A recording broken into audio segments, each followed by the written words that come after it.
પ્રશંસનીય કામગીરી છે।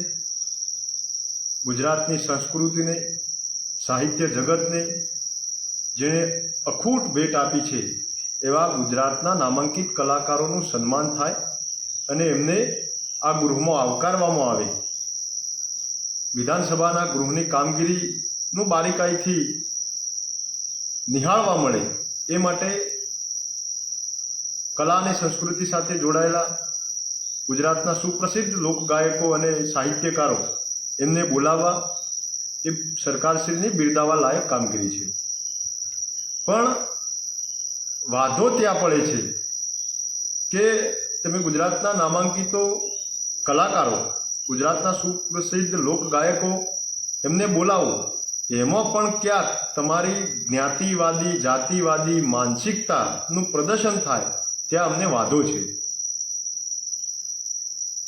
ગુજરાતમાં ઘણા બધા એવા આર્ટિસ્ટો છે કે જેને ગુજરાતની કલા અને સંસ્કૃતિ જગતને જીવંત રાખી છે, સમૃદ્ધ કરી છે।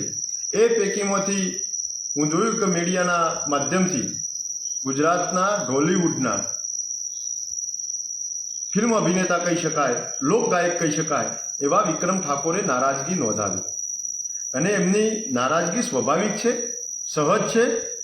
કારણ કે ગુજરાતની ઢોલિવૂડ ઇન્ડસ્ટ્રી જેને કહેવાય એને જીવતી રાખી અને જીવંત રાખવા માટેનું કોઈને મહત્વપૂર્ણ યોગદાન આપ્યું હોય તો એ વિક્રમ ઠાકોર છે। વિક્રમ ઠાકોરને આ ગુજરાતના નામાંકિત કલાકારોની શ્રેણીમાં કેમ ન બોલાવવામાં આવ્યા? શું ઠાકોર હોવો ગુનો છે? ઠાકોર હોવાના કારણે એમના સાથે ઓરમાયું વર્તન થાય, એક ઠાકોર સમાજના હોવાના કારણે એમની બાદબાકી થાય તો આ ક્યારેય ના સાખી લઈએ, ક્યારેય ચલાવી નહીં લઈએ। હું તો ગુજરાતમાં રાજ્ય સરકારનું પ્રતિનિધિત્વ કરતા મારા ક્ષત્રિય ઠાકોર સમાજના ધારાસભ્યશ્રીઓને કહું છું કે આપ વિધાનસભાની અંદર ક્ષત્રિય ઠાકોર સમાજનું અને જનતા જનાર્દનનું પ્રતિનિધિત્વ કરી રહ્યા છો, તો આપ આપના ફ્લોર પરથી વાત મૂકો કે સમાનતાના ધોરણે કોઈ પણ પ્રવૃત્તિ થાય, કોઈ પણ અભિગમ હોય એને સમાનતાના ધોરણે ચલાવવું જોઈએ।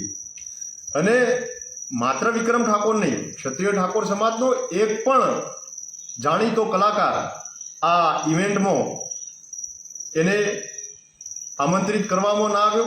અને આ સિવાય પણ ગુજરાતમાં ભૂતકાળમાં કોકરિયા કાર્નિવલ હોય, પતંગોત્સવ હોય કે નવરાત્રિ હોય, રાજ્ય સરકાર દ્વારા જે પણ ઇવેન્ટો, કાર્યક્રમો યોજાય છે એમાં વારંવાર નોંધવામાં આવ્યું કે એમાં ગુજરાતમાં તમામ સમાજના લોકો એ ઇવેન્ટોમાં જોડાયેલા હોય અને ગુજરાતના તમામ સમાજના સુપ્રસિદ્ધ ગાયકોને આપ બોલાવો છો, તેડાવો છો, આમંત્રિત કરો છો, તો માત્ર ને માત્ર વારંવાર ક્ષત્રિય ઠાકોર સમાજની બાદબાકી કેમ?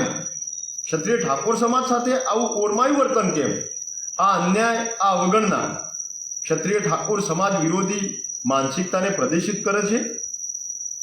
સાથે સાથે રતનસિંહ વાઘેલા ક્ષત્રિય સમાજનું એવો લોકગાયક જે ગુજરાતમાં જય આદ્યાશક્તિની આરતી વાગતી હોય તો સૌના મુખે પહેલા રતનસિંહ વાઘેલાનું નામ આવે।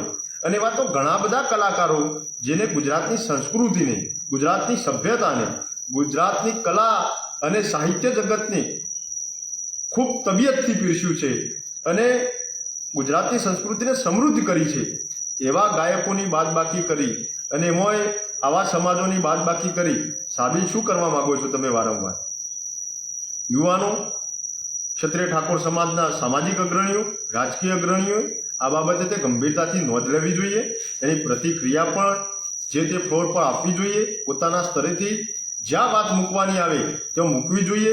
માત્ર કલાકારોને બોલાવવા, તેડાવવા કે આમંત્રિત કરવા પૂરતી વાત નથી। વાત અહીંયા છે તમારી માનસિકતાની, તમારી કઈ પ્રકારની નીતિ છે એ અહીંયા સ્પષ્ટ દર્શાવે છે, સ્પષ્ટ અહીંયા તરી આવે છે કે ક્ષત્રિય ઠાકોર સમાજ માટે તમે કઈ ભાવના અને કયો ભાવ રાખ્યો છો એ અહીંયા પ્રગટ થાય છે। એટલે જે પણ કલાકાર મિત્રોને બોલાવ્યા એમને ખૂબ ખૂબ અભિનંદન। એ કલાકારોને પણ હૃદયપૂર્વકના અભિનંદન પાઠવું છું, કારણ કે એમને પણ આ સંસ્કૃતિને તોડફોડ કરી છે, સંસ્કૃતિને સમૃદ્ધ બનાવવાનું કામ કર્યું છે। પણ સાથે સાથે ક્ષત્રિય ઠાકોર સમાજનું આવું હળહળતું અપમાન અને એમાંય વિક્રમ ઠાકોર કે જેને ગુજરાતની આ ઇન્ડસ્ટ્રીને જીવતી રાખી છે, નરેશ કનોડિયા પછી હું માનું છું કે ગુજરાતની આ ગુજરાતી ભાષાને જીવંત રાખવા માટેની જે મૂવી, જે ફિલ્મો, જે દિગ્દર્શકોએ, નિર્માતાઓએ બનાવી, એમાં ખૂબ સફળતા સાથેના જેને પોતાના ફિલ્મો આપી છે, પોતાનો અભિનય બતાવ્યો છે, એવા વ્યક્તિનું અવગણના, એ સિવાયના અન્ય કલાકારો જે સંગીત પણ આપ્યા છે, ભજન પણ આપ્યા છે, લોકગીતો પણ આપ્યા છે, એવા કલાકારોની બાદબાકી આ સરકારના પગલાંને હું કડકાઈથી વખોડું છું, નિંદા કરું છું. અને આ ઘટનાક્રમ દરમિયાન હું વિક્રમ ઠાકોર અને ક્ષત્રિય ઠાકોર સમાજના જે પણ કલાકારો, રતનસિંહ વાઘેલા અને ગુજરાતના સુપ્રસિદ્ધ લોકગાયકો જે સમાજનું પ્રતિનિધિત્વ કરે છે કલા અને સંસ્કૃતિ જગતમાં, એમનું જે અપમાન અને અન્યાય થયો છે, એમની જે ઉપેક્ષા અને અવગણના થઈ છે, એને વખોડી હું એમનું સમર્થન નોંધાવું છું. ફરીથી એકવાર ભવિષ્ય પણ કોઈ આવો કાર્યક્રમ થાય, કોઈ આવી ઇવેન્ટો થાય, કોઈ આવા પ્રસંગો યોજાય તો એમાં સરકાર ખૂબ ગંભીરતાથી નોંધ લે કે આ બાબત હવે ક્ષત્રિય ઠાકોર સમાજ સાખી લેવાનો નથી, ચલાવી લેવાનો નથી. અને વિક્રમભાઈ અને ક્ષત્રિય ઠાકોર સમાજના તમામ કલાકારો, અભિનેતાઓ, આપ પણ ભવિષ્યમાં ગુજરાતની સંસ્કૃતિને, સભ્યતાને, સંસ્કારના, સંસ્કૃતિસભર ગીતોથી તૃપ્ત કરો, સમૃદ્ધ કરો એવી અપીલ સાથે સૌ કલાકાર મિત્રોને અભિનંદન સાથે ઉજ્જવળ ભવિષ્યની શુભેચ્છાઓ, શુભકામનાઓ સાથે જય ભવાની, જય માતાજી.